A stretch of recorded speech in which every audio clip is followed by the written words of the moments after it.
Bengal stage performance গিল্ডের north বেঙ্গলের শাখার সকল সদস্য ও শুভানুধ্যায়ীদের স্বাগত। শুরু হতে চলেছে বিএসপিজির উত্তরবঙ্গ শাখা গঠনের 1 বছর পূর্তি উপলক্ষে মনোমুগ্ধকর সাংস্কৃতিক অনুষ্ঠান সুরে সুরে শ্রদ্ধাঞ্জলি। জীবনের নানা চরম উত্রায়ের সাথে প্রতিনিয়ত যুদ্ধ করে শিল্পীদের বাঁচিয়ে রাখতে হয় শিল্পী সত্তা, আর এই শিল্পী সত্তা বাঁচিয়ে রাখার জন্যই আমাদের পাশে রয়েছে বেঙ্গল স্টেজ পারফরমেন্স গিল্ড এবং তার উত্তরবঙ্গ শাখা। আজ সেই বিএসপিজির 1 বছর পূর্তি উৎসব উপলক্ষে আজকের এই আয়োজন এবং যার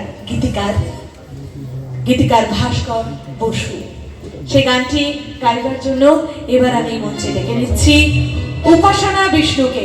একবার জোরদার হাততালি হয়ে যায়। উপাসনা কম্পোজার অর্থাৎ মিউজিক ডিরেক্টর আর.ডি. বর্মন, কিনারা ছায়াছবি থেকে। তাই মঞ্চে ডেকে নিচ্ছি শ্রীমতী সারদা গুহ রায়কে। একবার জোরদার আমি মঞ্চে ডেকে নিচ্ছি এবং আমাদের মনে হচ্ছে এমন সুন্দর সুন্দর গান সারা সন্ধে সারা রাত ধরে কিন্তু শুনেই যাই। এবারে আমি মঞ্চে ডেকে নিচ্ছি শ্রেয়াকে এই খুব সুন্দর গানটি শোনবার জন্য।